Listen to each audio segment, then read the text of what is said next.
Salut tout le monde, on se retrouve aujourd'hui dans un nouvel épisode de Quick ID et aujourd'hui on va parler des thérapies et de la psychiatrie. Voilà, sujet un peu particulier. Alors pendant longtemps je me suis posé la question, c'est quoi la différence au final entre un psychologue et un psychiatre et dans quel contexte tu vas voir l'un ou l'autre et ça s'est imposé à moi dans une période de ma vie.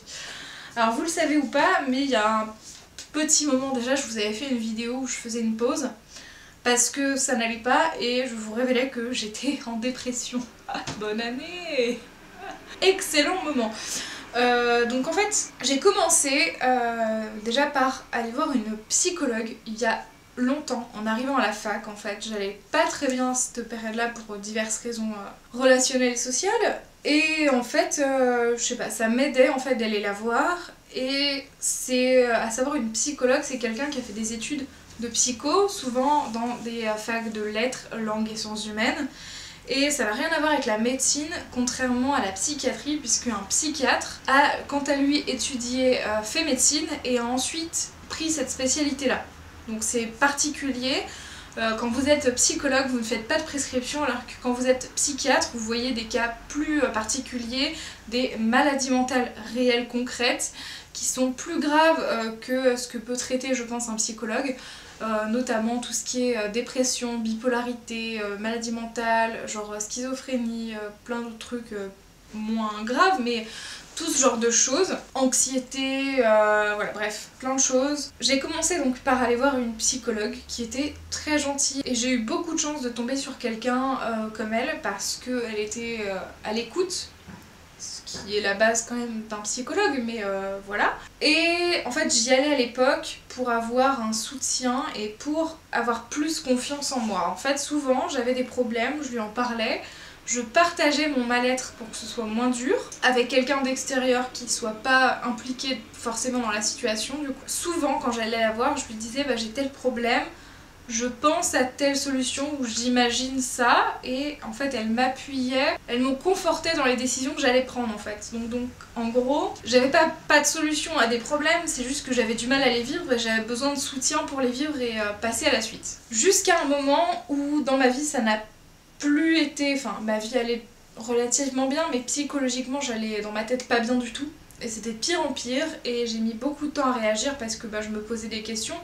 Quand vous commencez à être très mal, vous vous posez plein de choses et j'étais très anxieuse, je dormais pas assez et j'ai commencé à être paranoïaque. Et quand vous êtes paranoïaque et que vous allez mal, vous vous dites ça se trouve c'est terrible ce qui m'arrive et genre je suis schizophrène ou bipolaire ou c'est un truc qui va pas soigner et genre tout le monde va me stigmatiser en fait, comme beaucoup d'autres maladies mentales sont stigmatisées, ce qui est bien triste dans notre société actuelle. Et donc j'avais cette crainte-là qui m'a poussée à avoir un temps infiniment perdu, à ne pas aller voir et ne pas consulter tout de suite quelqu'un. Donc j'ai revu ma psychologue à ce moment-là, j'ai eu le courage à un moment donné de prendre rendez-vous et d'aller la voir. Elle m'a trouvée dans un état lamentable et elle m'a dit « Il faut que vous trouviez une psychiatre parce qu'il faut un suivi et médical d'un point de vue médicament et psychologique qui va être beaucoup plus poussé que moi ce que je peux vous apporter. » Et là ça a été un peu une claque parce que on rentre dans le milieu de la psychiatrie et dans la recherche d'un psychiatre. Et c'était très difficile parce que j'en connaissais pas du tout.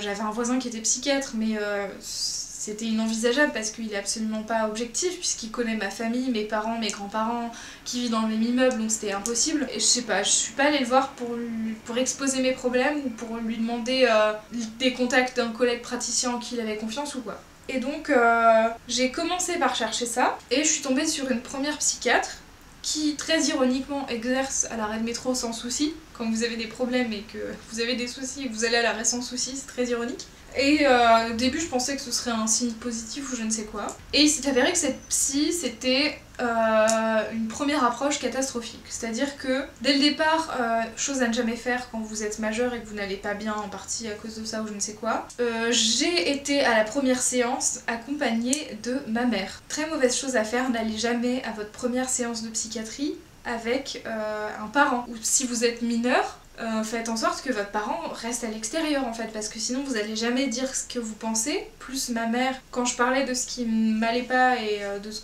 qui faisait que j'allais mal, commençait à enchaîner là-dessus, parler à ma place et donner sa vision des choses, alors qu'on s'en fout, c'est moi qui vais pas bien. Donc c'était vraiment compliqué, et j'étais jeune, et voilà, bref, il y a eu plein de choses. Donc voilà, ça s'est mal passé, et en plus cette psy-là a fait des choses, et dit des choses, et prescrit des trucs qui me convenaient pas, sans trop d'explications, et je me suis dit non, c'est pas possible. Donc ça m'a dégoûtée à cette période. Pour plus revenir dans les détails, en gros, elle a voulu me donner une prescription médicale de je sais plus quel produit super fort qui est, quand on lit la notice, est plus pour les états, pour la bipolarité, la schizophrénie, et pas trop pour la dépression. Et du coup ça faisait peur, elle avait rien dit sur mon état, elle avait pas dit diagnostiquer quoi que ce soit, donc ok, elle te laisse dans la nature comme ça en mode allez, ça fera 60 balles. Comme le cliché qu'on a du psychiatre, du psychologue en mode bah ça fera 80 €, vous parlez dans un fauteuil et voilà. Et en fait pas du tout, ça se passe normalement pas comme ça. Donc voilà, c'est difficile de trouver un bon praticien, d'avoir confiance, surtout quand on en cherche un, on va pas bien en général, et donc c'est encore plus difficile quand on a une mauvaise expérience de rebondir et de continuer à chercher. Donc du coup après cette mésaventures, je devais faire des examens médicaux pour savoir si j'allais supporter le traitement qu'elle voulait me donner. Donc j'ai revu à ce moment-là mon gastro-entérologue pour avoir son avis médical, gastro-entérologue qui entre-temps a pris sa retraite, donc j'ai vu son remplaçant. Et en arrivant dans son bureau, moi je savais pas en fait pourquoi c'était le traitement en fait. Je savais que j'avais un traitement parce qu'il y avait besoin, mais elle m'avait pas expliqué quel était le problème de base. Sauf que dans le mail à mon gastro-entérologue, elle lui a dit bah c'est pour un traitement de la dépression. Elle lui a clairement écrit c'est pour un traitement pour une dépression. Et moi je ne savais pas parce qu'elle ne me l'avait pas dit en face, jamais, à aucun moment. Et donc j'arrive chez mon gastro-entérologue et il me dit oui alors du coup vous venez apparemment comme le mail de un tel praticien pour savoir si vous supportez tel traitement pour la dépression. Et j'étais dans le bureau à ce moment-là avec ma mère à côté et on était en mode oui apparemment, genre oui. Lui a pas compris le malaise et on l'a pas exprimé clairement non plus parce que bah c'est pas sa faute quoi. Clairement lui il dit ce qu'on lui a dit et voilà, enfin je veux dire c'était à la psychiatre la première de base à me dire vous faites une dépression, ça se soigne, ça va aller et on va faire une thérapie et je ne sais quoi. Enfin c'était son rôle de départ, son métier, de prévenir le patient de ce qu'il a et de faire en sorte que ça se passe bien. Sauf que là du coup j'ai appris ce que j'avais par mon gastro-entérologue, en mode surprise comme ça, no problème quoi, 2 semaines après avoir vu la psychiatre. Donc il a donné son accord pour le traitement et je ne l'ai pas pris et je n'ai pas revu cette psychiatre. J'ai dit à ma mère non c'est mort, on n'y retourne pas. Parce que ça a rompu la confiance en fait. Le fait que la séance se passe mal et qu'ensuite j'ai eu l'impression d'être trahie dans ma confiance parce qu'elle ne m'a pas dit ce que j'avais alors que ça m'aurait aidé et ça m'aurait enlevé des angoisses d'avoir autre chose, surtout quand on vous prescrit un traitement qui est pour ça et enfin les gens lisent les notices quoi, bien sûr c'est flippant mais explique pourquoi tu prescris quoi. Et donc c'était pas le cas du tout et donc à partir de là, de juillet à novembre, j'ai été archi mal sans consulter personne. Donc j'étais prostrée chez moi à rien faire, à aller mal, à pleurer, c'était une catastrophe, vraiment c'était le fin fond du trou quoi, genre vraiment c'est un truc abominable. Et à la rentrée scolaire, à un moment genre vers novembre, j'ai pris mon courage à deux mains et j'ai repris rendez-vous chez la psychologue de la fac. Sachez que si vous êtes à la fac, normalement vous avez une médecine préventive universitaire avec des consultations gratuites de généralistes qui ne peuvent pas prescrire mais ils vous disent quand même, ils vous donnent un avis médical, ce qui est toujours bon à prendre. Vous avez des gynécologues, vous avez des psychologues, bref il y a plein de choses, renseignez-vous si ça vous intéresse. Et la psychologue m'a revue dans cet état, je lui ai expliqué vite fait et elle m'a dit là c'est plus possible, genre vraiment elle m'a dit c'était très inquiétant et c'est plus possible, genre l'étape d'après c'est on vous interne de force quoi, enfin c'est horrible, j'en pleure, limite j'ai trop envie d'en pleurer parce que c'est pas si vieux, enfin ça fait presque 3 ans mais c'était très long et c'était encore très émouvant quoi. Et donc j'avais très mal. Et c'est la psychologue de la fac qui m'a recommandé donc ma psychiatre que j'ai eue ensuite.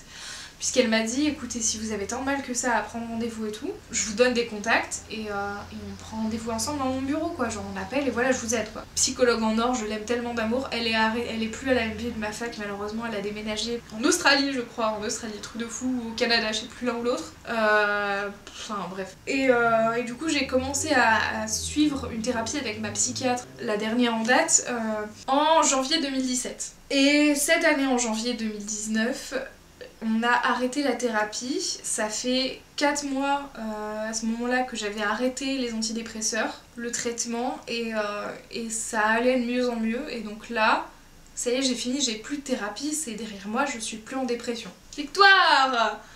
Donc vous avez mon expérience, ça peut être très difficile de trouver un bon thérapeute, ça peut être long, difficile, tout ce que vous voulez, mais à la fin on y arrive, on s'en sort. N'hésitez pas à demander de l'aide à votre entourage si vous n'arrivez pas à prendre rendez-vous vous-même. Mais baissez pas les bras, si vous tombez sur quelqu'un de nul, il y en aura d'autres, ils sont pas tous comme ça. Gardez espoir, et donc la dépression on s'en sort. Il y a d'autres troubles qui sont à vie et qui sont intégrés à nous-mêmes, mais il y a des façons d'aller mieux et de s'adapter à chacun. Donc voilà, gardez espoir, prenez soin de vous. Ciao ciao.